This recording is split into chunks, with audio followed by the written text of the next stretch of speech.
Welcome. This video blog is an intro. It's to let you know what the possibility group is, what I do, and how you might create value from it. I started off in the healthcare field.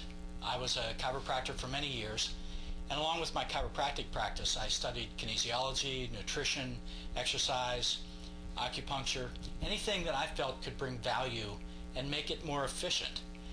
When I didn't feel like I had enough information, I went to China. I studied acupuncture and Chinese herbology there. And when I got back, I knew I wanted my office to be as eclectic and provide a service to as many different people as possible. One thing I knew was it needed to be fun. The rule of the office became, Randy has fun. Now, that was unusual for people, and some people fought it at first. But the truth was, my having fun made it possible for them to have fun. And when they saw that, everybody got into it, and it really worked. The people working there were more fun to be around, and the patients had more fun and got well faster. In fact, we had people come an hour or two ahead of their scheduled time just to sit around the reception area and have fun with us. So it was great, and it really worked well, and it made it more fun to work there. After years of practicing, I learned a few things about being a doctor, and one of them was, when you're a doctor, people come to you with their problems. I know, it seems obvious, right? Well, I don't care about anybody's problems. You see, I'm interested in your greatness. I'm interested in your magnificence.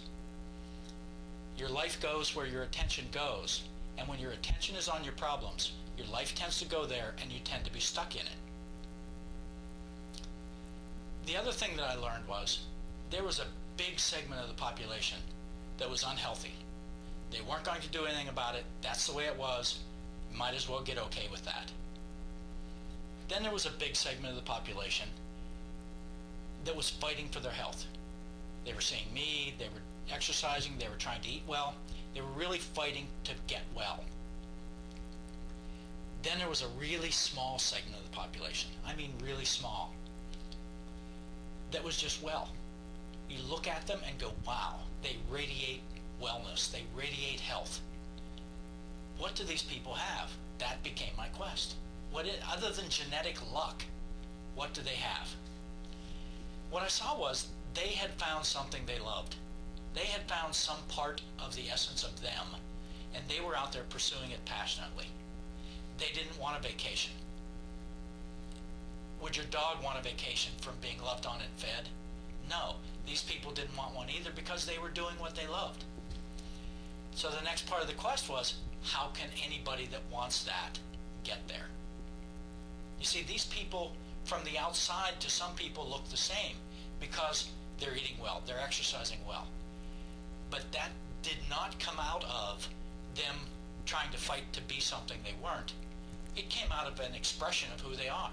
It just made sense to them. They weren't doing it to try to get somewhere. It's just who they were.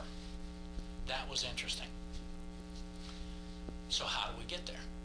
You see, people have plenty of information. We're inundated with information constantly now, but we don't process it well. So one thing we need is a new learning system. We spend our time running our information through two big main processors. One is our feelings, which are just our chemistry combined with our programming to tell us what's right. It's inefficient at best. Doesn't mean your feelings are never right. It's just that because you have a feeling doesn't mean that's the way it is. The other one is your thoughts, which is the kill or be killed, hierarchy, survival mind telling you what would work. Actually telling you what would work only for you. So those two systems, they have their place, but they are not supposed to be the rulers. Okay? So how can you connect with your intelligence? That's the question.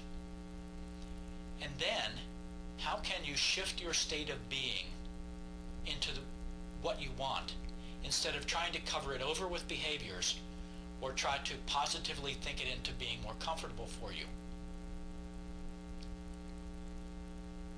That's what the classes are.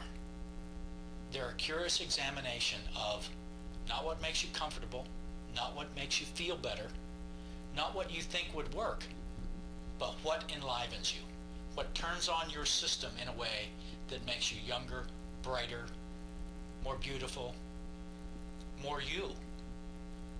And when that happens, people become more vital, more alive, and everybody they touch gets that benefit. You know how you're affected by touching people who are sad or mad or whatever. Well, it's the same thing. When you touch somebody who is in a higher state, who is happy, who is just radiating aliveness and wellness, you get a benefit from that too. So by taking yourself into those kind of states, your benefits extend out. You know, how much responsibility can you take? Can you take responsibility so much for your own life that everybody else benefits from it as well? So that's what the classes are. And I would love to be able to make blog posts based on what you want. Okay, so send me comments, send me feedback, especially send me suggestions about what you would like to have talked about here. I would love to hear them, and I will do my best to get them answered or at least addressed in this video. Until then, have fun, and I'll talk to you soon.